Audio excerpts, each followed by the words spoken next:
All right, welcome back, and this is still News Hub if you just tuned in. And on our next segment, we shall be taking a review at a book. This is a book review segment. Unchained, that is what the author calls it, Unchained. You want to find out what Unchained really means, what is inside the Unchained, what messages the Unchained book has for us. Now, joining us via Skype is the author and the head of News National Silverbird News 24, Omotola-Aderinsola. Good morning and welcome to News Hub.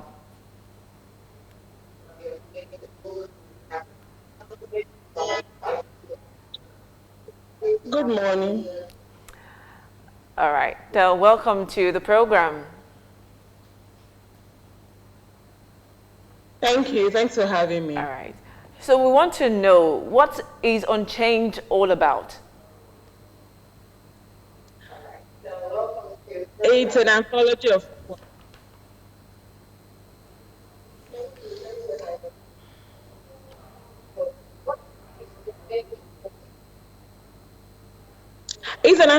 poetry.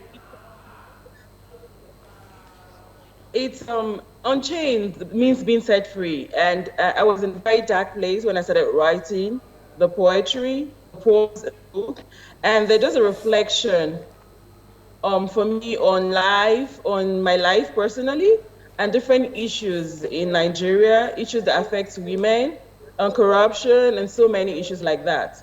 So it was just an avenue for me to go beyond the narrow scope of reporting the news to say exactly what I think about some of these issues.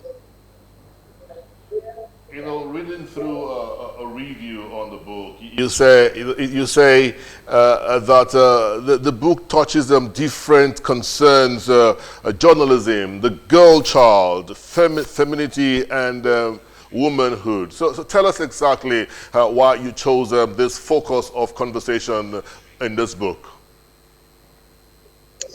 As I said, I find poetry as a way to express my frustrations about so many issues, chief of which was the issue of the violence in Kaduna. That's the place where I was born. And it was at a time where I couldn't go there because of the violence there. And I couldn't fight back. I couldn't do anything. So I had to look for a way to fight back. So my first poem, Who Slaughtered Peace in Kaduna, was a launching pad for my poetry.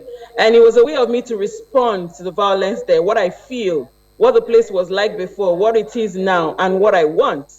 And so from there, 5 years later, I started writing about other things, you know, about the pride and privilege of being a Yoruba woman, and so many issues like that, about being a woman, the challenges, and the beauty of being a woman, and also about corruption, about so many issues that affect everybody, about abortion, so many issues that people don't really talk about, you know.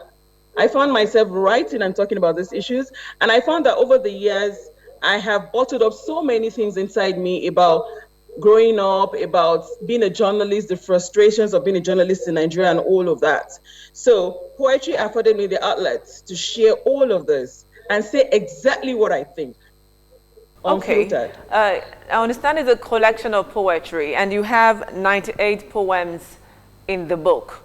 Yeah. There is one that you titled Nigerians in the Diaspora. What really is the message in that particular poem? I have traveled to many parts of the country, and I see how a lot of Nigerians live, how the struggle, you know, how, you know, it's hard for them, not just physically, but also psychologically, how they have to struggle to living in someone else's country and all of that.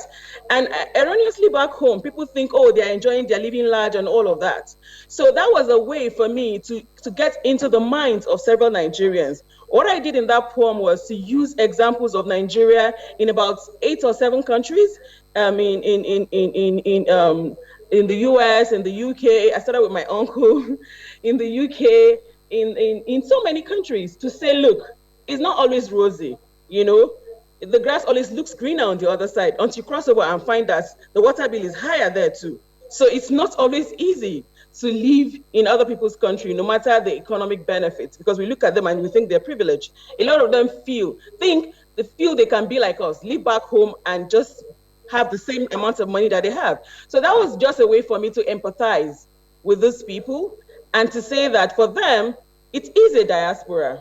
Because most people argue that, why do you call it a diaspora? A diaspora is a mass movement of a people, either by war, by enslavement, or something. But it is a diaspora because most people are forced out of Nigeria because of corruption, because of things don't work a lot of times in this country. The law doesn't work a lot of times. So they are in the diaspora for real.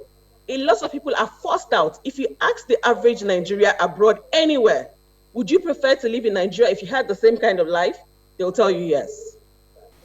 All right, since you've taken this route, which is poetry, exactly how well had poetry over the years attempted at addressing the ills of the society? Well, I'm not a conventional poet. I am what you call a conversational poet. So my poetry is not like the kind of poems, it's not classic poetry, the kind you put on your bookshelf, you just read once in a while. It is conversational, it is in your face.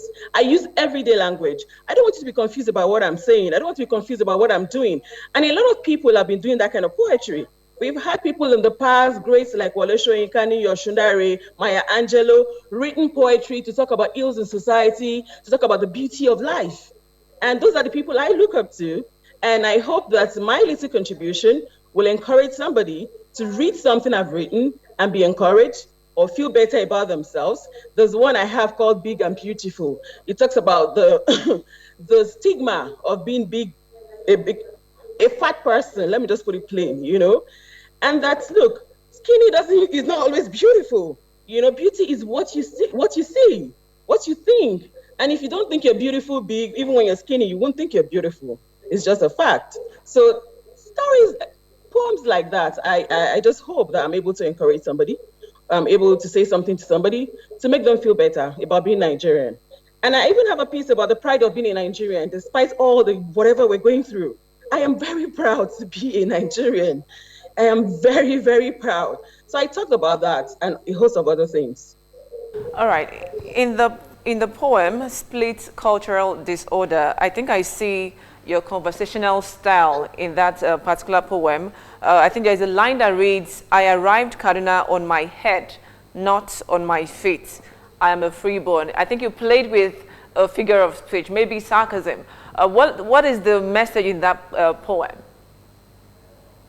Yeah, that poem is actually one of the keystone of my poetry. Basically, the poem actually starts with Hausa. I said something like, wait, Hausenki, because that's what people ask me all the time when I speak Hausa. How come you speak Hausa so well?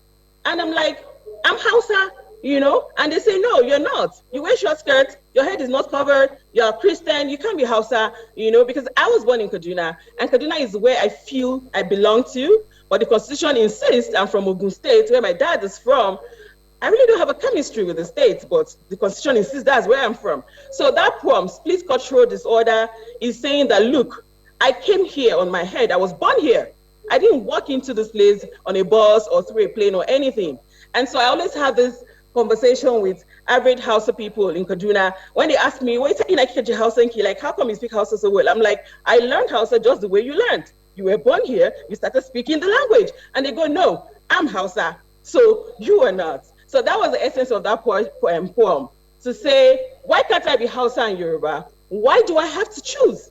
I am comfortable in both skins. I'm quoting directly from the poem. I'm comfortable in both skins. Why put a gun to my head?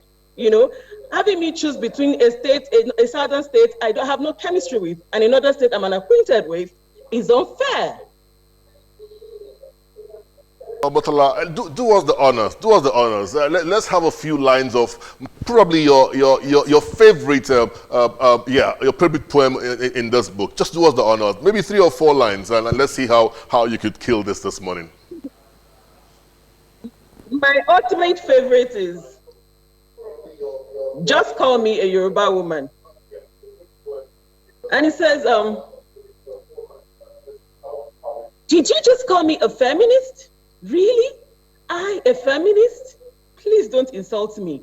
Don't redefine my nature. I was born liberated. I am a Yoruba woman. Yoruba women have political clout long before women earned universal rights to vote and be voted for. The Iyalode was the first to reckon with as Queen of the Ladies. She had formidable lieutenants in the Otun Iyalode, Osi Iyalode, and Ekerin Iyalode. I am a Yoruba woman.